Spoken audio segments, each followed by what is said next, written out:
I'm Anne, co host of Transparency in Teaching, a part of the Education Podcast Network, just like the show you're listening to now. Shows on the network are individually owned, and opinions expressed may not reflect others. Find other interesting education podcasts at edupodcastnetwork.com.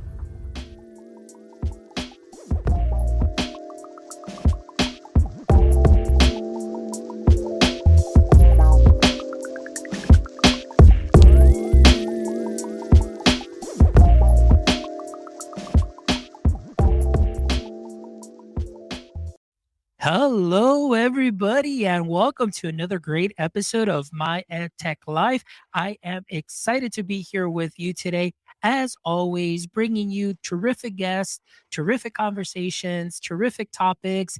And again, as always, I just want to thank each and every single one of you for all of your support and making My EdTech Life what it is today.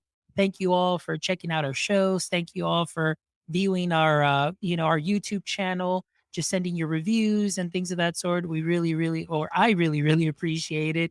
And again, as always, thank you to you all because you are my PLF and we do what we do again for you. So thank you. And today I'm really excited because I have a very special guest, and my guest, we connected on LinkedIn because I'm very, on LinkedIn. I'm always sharing some stuff there. We connected on LinkedIn.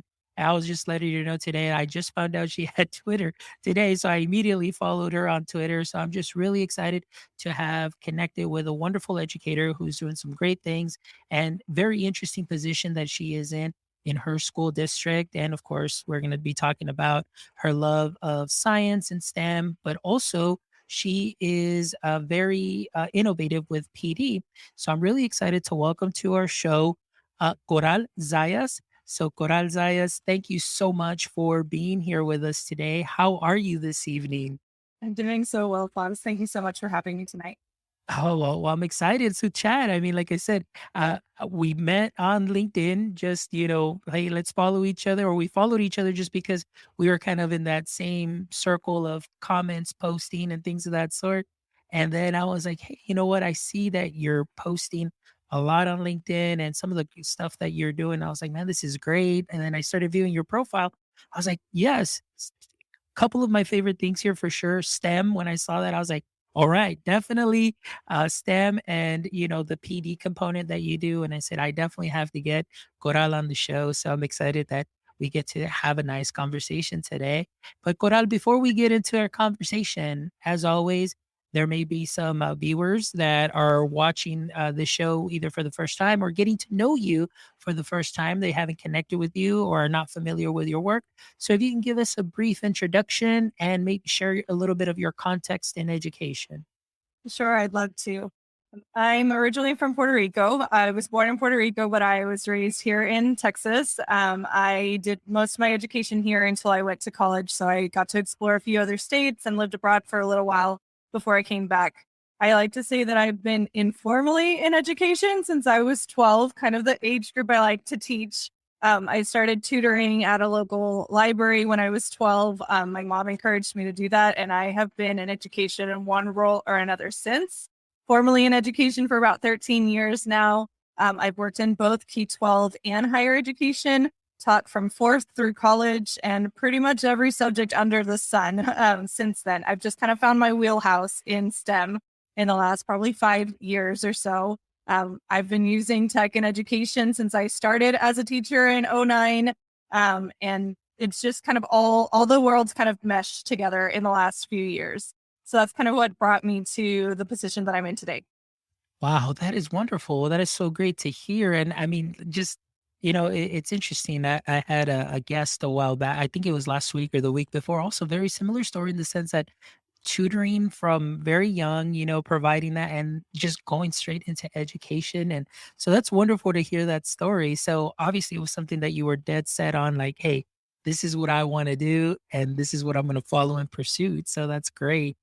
All right. Well, let's talk about this because we have a lot to talk about because as you mentioned, we're going to be talking about STEM, we're going to be talking about PD. But now that you mentioned that you've taught from pretty much from fourth all the way to higher ed and everything in, pretty much under the sun.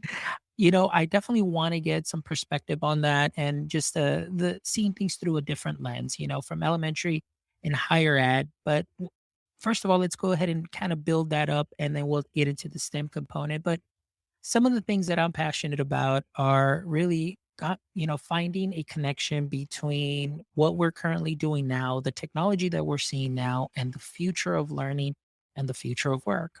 And as you can tell on my posts on LinkedIn, I'm very much into Web3, AR, VR, seeing that as the future of learning, as I've had several guests, and we're seeing the higher ed space just, boom with AR, VR usage and things of that sort. But from your experience, going to higher ed and then in elementary, what would you say some of the things that we could probably do a little bit better in K-12 space to prepare our students, not only just to transition into higher ed, but also to involve a little bit of that future of learning components?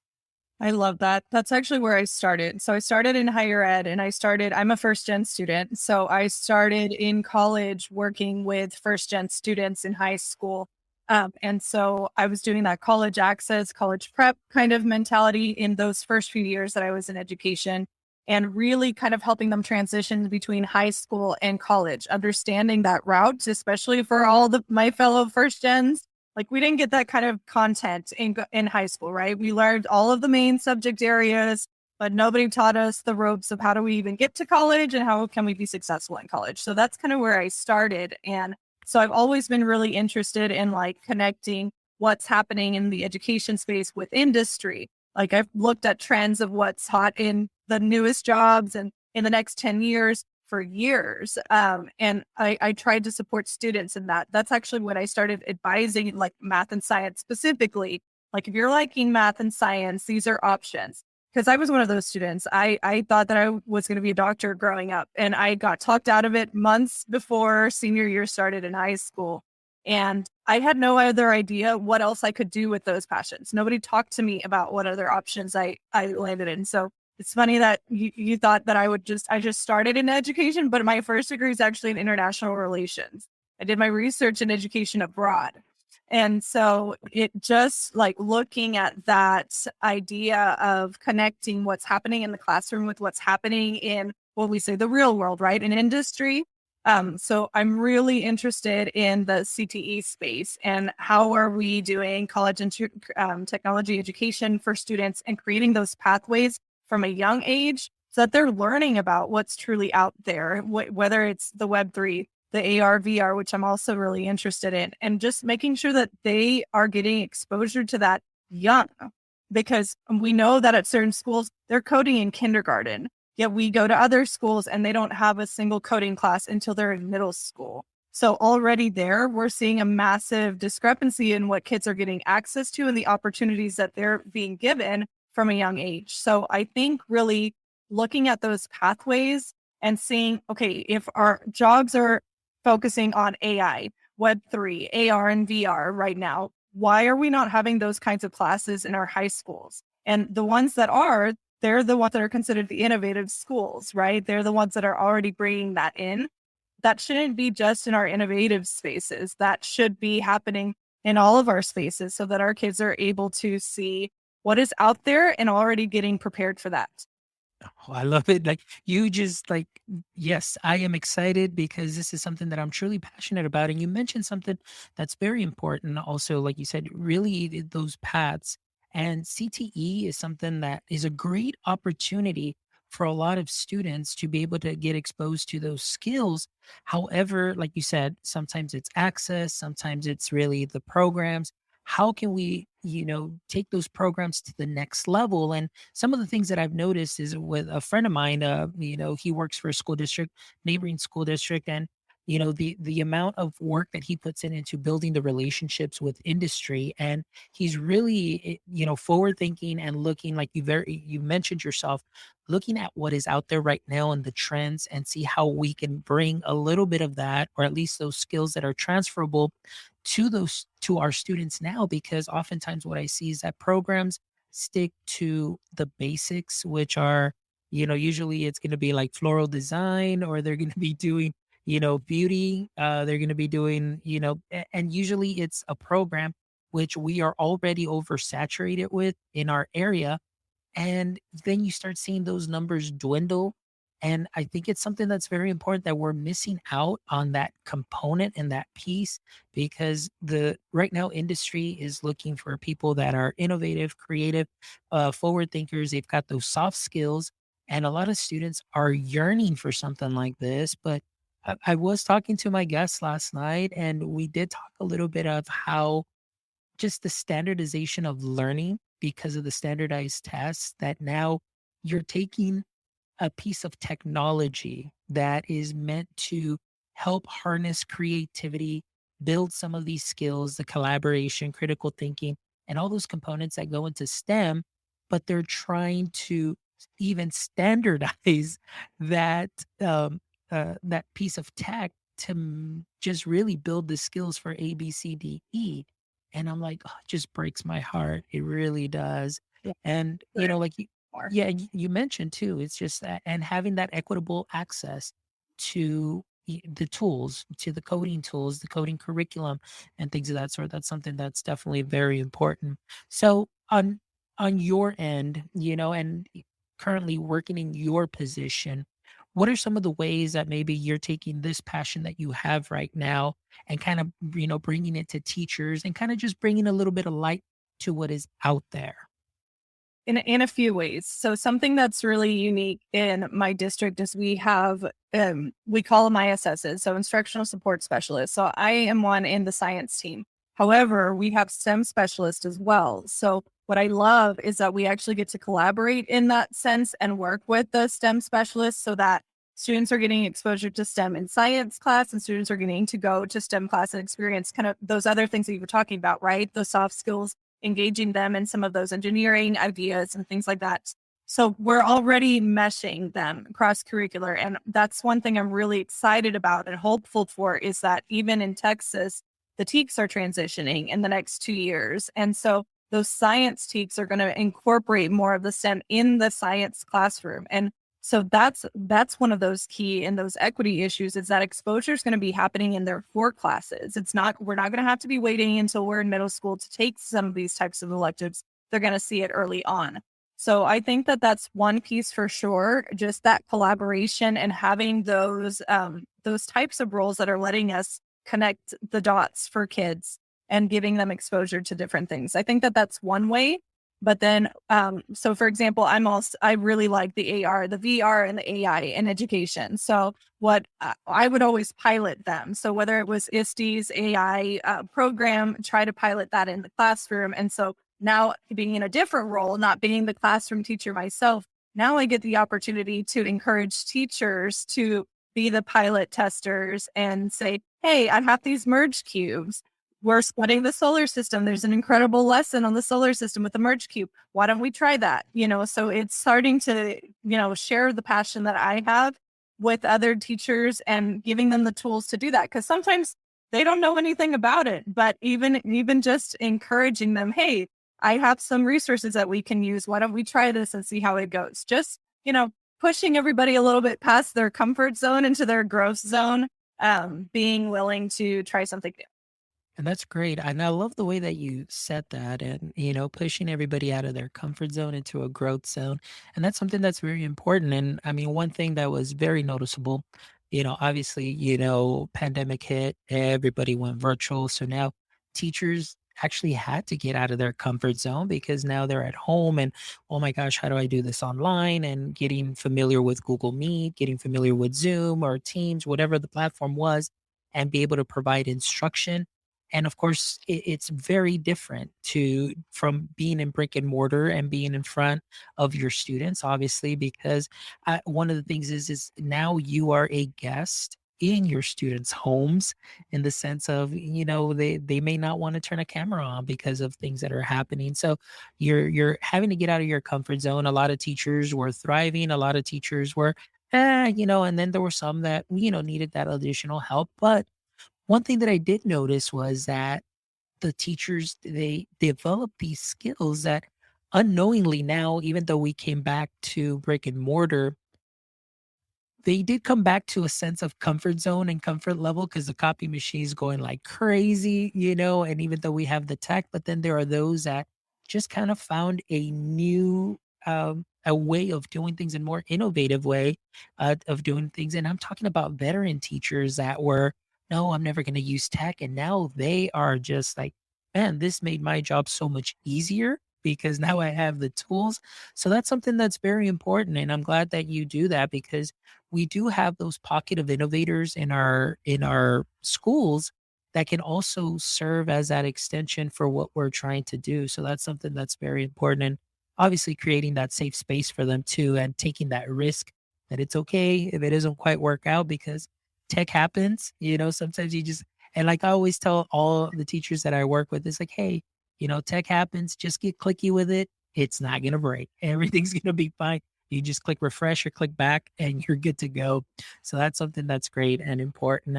So let's talk at one more thing though that you did mention as far as STEM integration that I really loved. Now that the teaks are going to be, changing sooner or later, one thing that I did notice is with, math and a lot of things is now it's going more to like manipulatives, virtual manipulatives, a lot of the things that are hands on. And I'm really excited to see those components coming more into science where you're getting that hands on instruction. So, one of the things that I want to ask you is as far as um, STEM, there's a right way and a wrong, or maybe the perception of STEM, and here's what I think a lot of people always think. I always use it's the marshmallow toothpick activity. And they think, oh, that's STEM. Or they're like, oh, you controlled the robot with your phone, and they think that that's STEM. In your eyes and through your experience, what would you really say that STEM really is to you? I think that STEM truly to me is the integration of subjects. Like it's the interdisciplinary wit that we've just put letters to, if that makes any sense. So yes, we've labeled it science, technology, engineering, and math, but in reality, it's how everything connects to one another. So for me, STEM is that ability to make everything connect, but I don't see it as just like the technical side, right? The science, engineering, math side. I see it as the integration with the humanities. And so I see it in the projects that are working with the UN Sustainable Development Goals, the global goals, like getting to do STEM problem solving, engineering, design projects that are focused on solving a real world issue. So it truly is to me the integration of all of the learning. It's not a silo, which I think that way too many of our schools focus on. You're the science person, you're the math person, you're the reading person. No, like we all do all of these things, or at least we should be. And that's how students start to see those connections and get into those higher levels of learning. They can't apply their learning if they don't see the connection between A and B. They just see A and B. So to me, STEM is like the epitome of integration of interdisciplinary in the schools. And if we're missing that mark, yes, I also love the marshmallow and the toothpick activity, team building activity at the beginning of the year, but that's like the starting place for collaboration and how do we work together. But it's so much more than that. Yeah, no, and I agree with you. And you hit on so many great things there that I did want to bring up, but you brought them up. And what I loved is that you mentioned is we treat school as a silo. I mean, teachers, we become siloed. It's like, no, this is my specialty, which is just either math, or this is my specialty. This is just, fine arts or, but, or unless you are a self-contained teacher where you're teaching everything. But even then, you have to think that a lot of teachers still always defer back to what their comfort level is and whatever I'm most comfortable with. That's really what I'm going to be working with the most. But I think that's something that's very important. And I always tell the story where when I was teaching in fifth grade, I was doing science and social studies, but we still did a lot of STEM within science and social studies and bringing in those components where the students are using those skills to that you're using in science, but we're doing it in social studies and creating projects and things of that sort. But one of the things that I found very funny was that a lot of my students would be here for science, and we were doing a little bit of math with the science because we had some activities. But then when they go to math, it was as if like, okay, like, like there was a disconnect. Like, what do you mean there's math and science? It's like, yeah, there's math and science. And so it was a battle to just make that connection and say, hey, the same math that you're doing here in science, it's very similar to what you're doing over there, but sir, but this is science. But so I love what you're mentioned when you talked about making sure that everything, it really, it's what's the word, interdisciplinary, but it's oh my goodness, cross curricular. That's the word that I'm looking for. And you hit on something very important too, because one of the things that I loved that higher ed is doing right now, and because of the use of AR VR, that they are really breaking out of those silos. And, one of the examples, and I know you're probably familiar because she posts a lot, and if you follow Dr. Messina Morris and Stephen Grubbs, Victory XR, what they were able to do is you have Dr. Clark from Fine Arts College come into Dr. Morris's chemistry class, and she lectures, and you're thinking, oh, but they're humanities. Oh, but they're chemistry. No, like, you're showing the integration of the learning, and I think that that's something that we are missing heavily within the K-12 space currently. I definitely agree. And I think it's funny that you also did that fifth science social studies because that was one of the combos that I did too. And then looped with the kids to six to do the same. And what I don't think that teachers that stay in a silo, like I only teach math or I'm only a humanities, what they're missing is that even I know I use the TEKS as an example because I'm in Texas, but I'm sure that it's like this in many other states. There's in social studies, there's an entire science and technology strand of learning standards. I'm like, it's right here. Like it's showing you like the importance of science and technology in culture. So we're just seeing it from a different lens. They connect, so I definitely think even in how we train teachers, like you mentioned, the PD, like is there's cross-curricular standards in every subject area. If we just understood what they were better, they all align with those college and career readiness standards. It's that collaboration, it's those soft skills, it's those connection skills, but we're not focusing on that, right? We're just focusing on what is this standard and this specific skill, but there are more standards and they connect. So I think that that's very much missing in the PD is helping educators understand that you may teach one subject, but it does cross over. And like the math science piece, for example, it's not really until they get to middle school until they're actually doing math in science class, right? You could pull it in an activity in elementary science that is math, the graphs, the table, etc. But it's just not as explicit as it starts to be in middle school. So I think that we miss a huge opportunity in elementary school for them to see that they're actually connected. So it's a little bit of an easier transition for them by the time they get to middle school.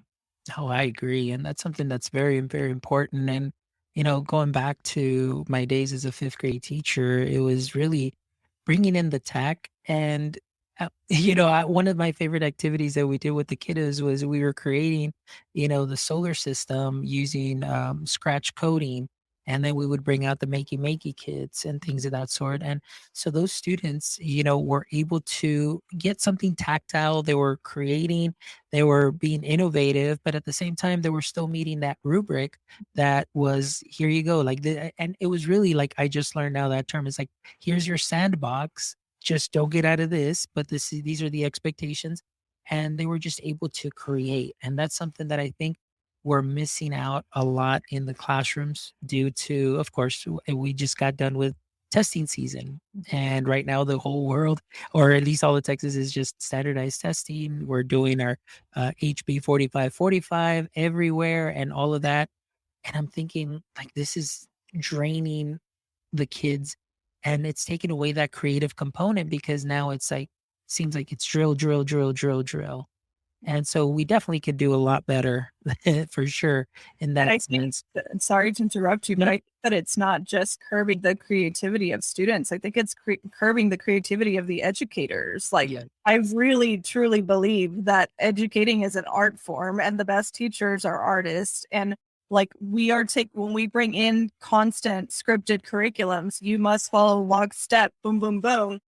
How can we call that innovation? It's a script. That's not innovation. So we're taking away that creative aspect from the educators and from the students alike. And to me, like that creativity, that sparking of constant joy for them, like we need to bring that back in, like loads full, truck full, Yes. you know? No, I agree with you 100%, and the thing is, like I said, it's just we're focusing on those things, more on test prep rather than really helping them.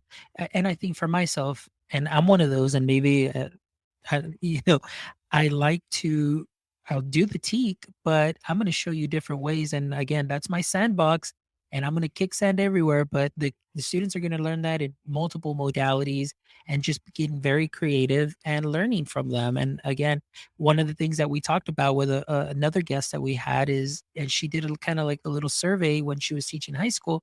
We're talking about creativity, and one of her kids said that from about third grade on, they lost that creative component up until ninth grade, and then after that, it kind of spiked again. Well, what happens during those years? It's a lot of the testing and test prep, and so the students miss out on those skills that are very important for to keep them on that STEM track too, because then there might not be any interest in CTE. And then after that, when they go off to college, university, or anything, they're like, nah, I'm not going to go into CTE or STEM or anything, but because they never had that exposure to it at such a young age. And I think that's something that's very important. So going back to your experience now, I want to just touch base a little bit on some of the professional development components, because I want to see your lens too, as well, as far as professional development. You've shared, your lens here as um, your current position in the innovative strand as a tech coach, but you also have done trainings for other platforms and ed tech companies, and you've taken, upon yourself to learn other platforms. What are some of the things that you feel that as you learn something new and bring it over to a district, what is one way that you can help other tech coaches or maybe somebody getting into this position and say, hey, once you learn something, here's maybe an idea of how to introduce it to some teachers? I think for sure start small. Start it as a nudge and a suggestion and a model. And like we say when we're teaching the class, right? I'm happy to show you how to do this. Why don't you do this alongside me? Just taking them along for the ride, I feel, is the best way to do it. So I started doing teacher professional development about 4 years ago, and it was really just the ability to work at a school where my principal believed in teacher leaders and say, hey, I've seen you do this really well in your classroom. Can you show others how to do this?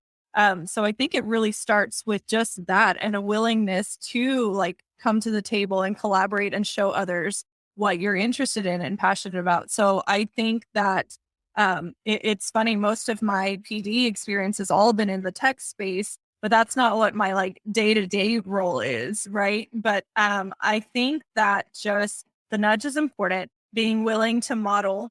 And for me, professional development that is not another script or like ABC, but giving the teachers the ability to find their own PD paths, I think is very important.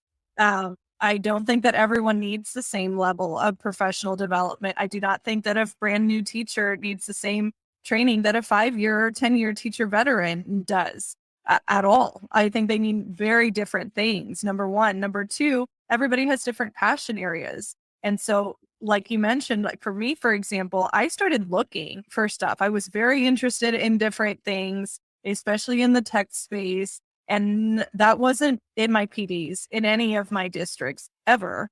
And so I started looking. And so all these ed tech companies had badges that you could earn to learn the product. And so I became a badger and I earned them all. I loved them. I even picked my master's program like that. I earned badges in my master's program and I was like, this is it. I can show like my competency. I can show what I know, but that's not what exists in the districts. And I've worked in a lot of them.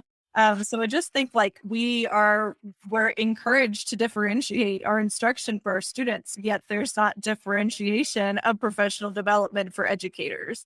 One, two, I've seen some really innovative schools do what most industry does, which is provide a PD budget for teachers and say, hey, you have $100. And I know some have much more than that, 1,000, 2,000 a year, and they pick something. What is something you're interested in learning about? Let us know what it is. This is how much you have.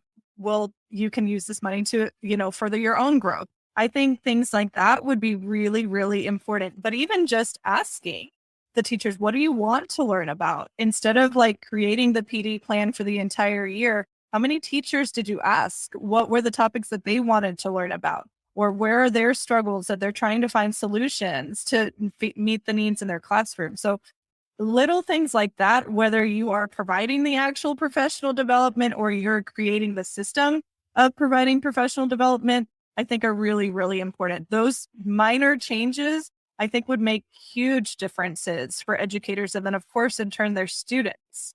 Oh, I agree with you 100%. And I recently had Dr. Katie Ritter on here. We're talking about, not making PD relevant, but something that they are seeking, that they're looking for. And you're right. Oftentimes I think it's because the this is the way we've always done it mentality, and this is the way it is, or this is what everybody has to do from year in, year out. Maybe it's just to check off a box for compliance and so on. But we're missing so many great opportunities for educators, like you said, that you continue to spark their passion, their curiosity, and a way for them to kind of take a risk in learning something new. And also, of course, the badging. I'm all about that. I'm all about all the badges. So maybe a system of that too as well, that you can go ahead and provide even within your district. And of course, we know that all the platforms provide badges for them. But I agree with you 100% on that aspect. I think it's something that is due for a change, and we need to make that change soon, because there's a lot of teachers out there that just feel, kind of bogged down because there's nothing new for them, nothing sparking that interest. And one of the things that you hit on that was so great is, you're trying to kind of just put them into this little box and not have them, explore. And yet we want our kids also to be personalize their learning, differentiate instruction, yet the exam is standardized. Right. So, a lot of things there that are happening. So, yeah, but thank you so much. That was some great insight. That was a wonderful answer. So, for any of you that are out there that are going to be possibly moving into a different role or transitioning into a coaching role or providing PD, these were some great tips that Coral shared with us. So, make sure that you write those down, jot them down, and then that way you can have them handy when you're up to start your own PDs.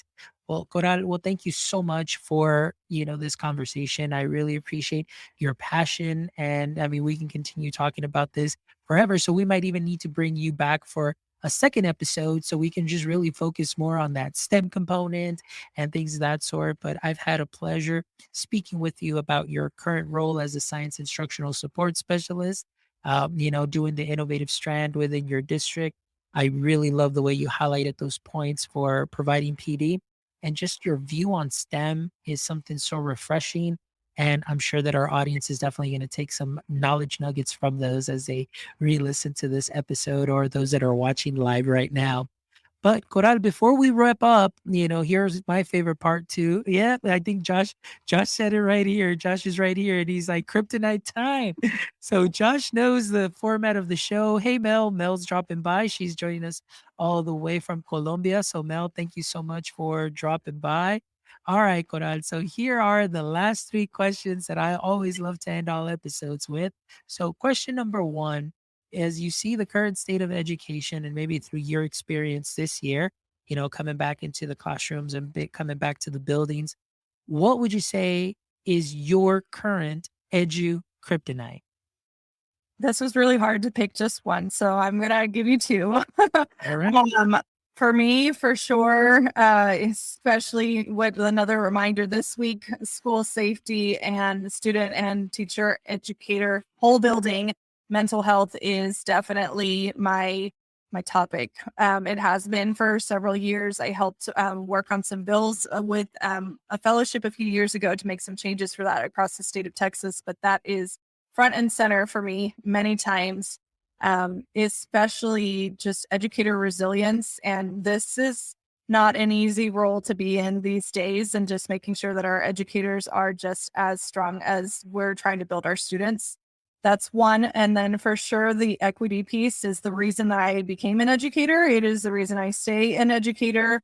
And I always think of that image that has the fence with the equality, the equity. But my favorite part is the liberation part. Break it down, take the fence down, and let's move forward. Those are my two big ones: the mental health in schools and just truly seeking that equity towards liberation, the purpose of education, in my view.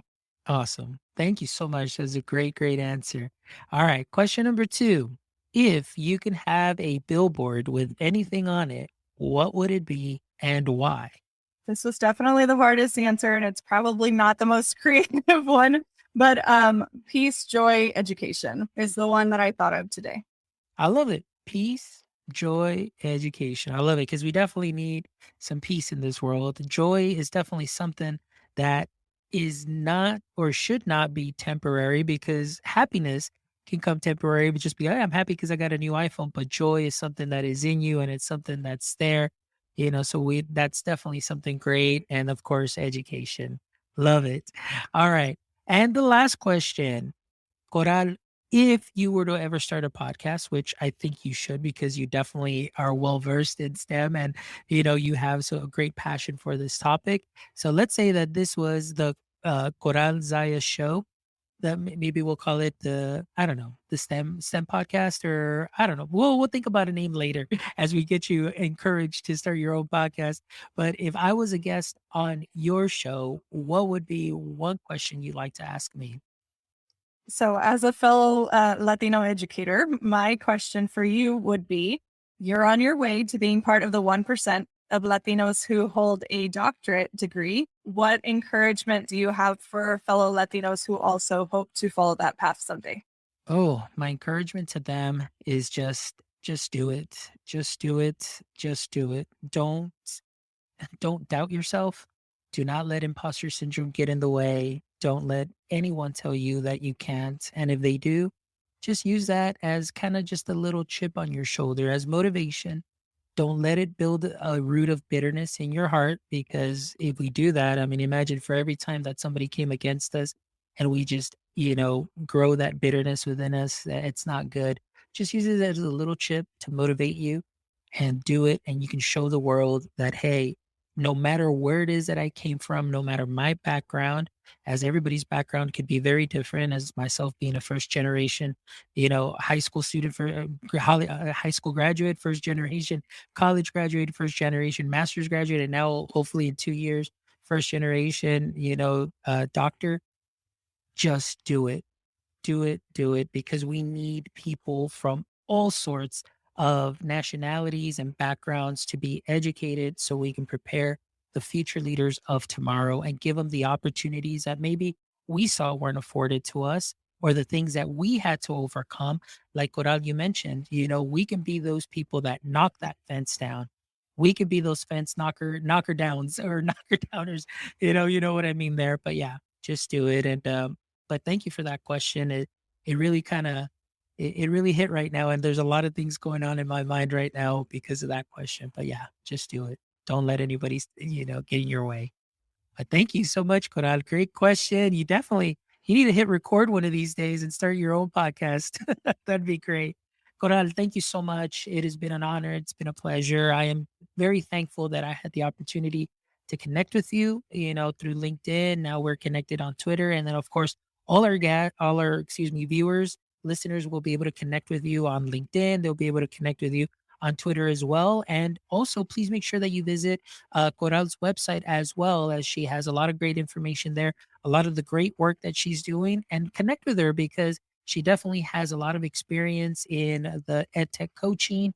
And of course, in this position as the science instructional support specialist, which is an awesome title. I think it's very great. So, Coral, thank you. Your presence here was wonderful, very motivating, very enlightening, and I appreciate you. So thank you so much. You're so welcome. Thank you so much for having me. All right, guys. So for those of you that joined us today, thank you so much. I see Shayla who's joining us también. She just joined right now. Shayla, Mel, Josh, you guys, muchas gracias por todo el apoyo que nos brindan a nuestro programa. Tal vez la próxima vez que invitemos a Coral, podemos hacer el programa en español y así para proveer esta información para toda nuestra audiencia de habla hispana. I think that would be definitely a great show. So we'll think about that, Coral. We'll set a date and we can do that as well. But to all of you guys, thank you as always, for all of your support. And as you know, the mission, the vision, and the passion of My EdTech Life is to bring in creators and educators and connect them one show at a time through various topics and various themes and so on. But thank you so much for your support. Please make sure you check out our website at myedtech.life. Check out all our previous shows, check out our merch, and as always, guys, don't forget, until next time, my friends, stay techie.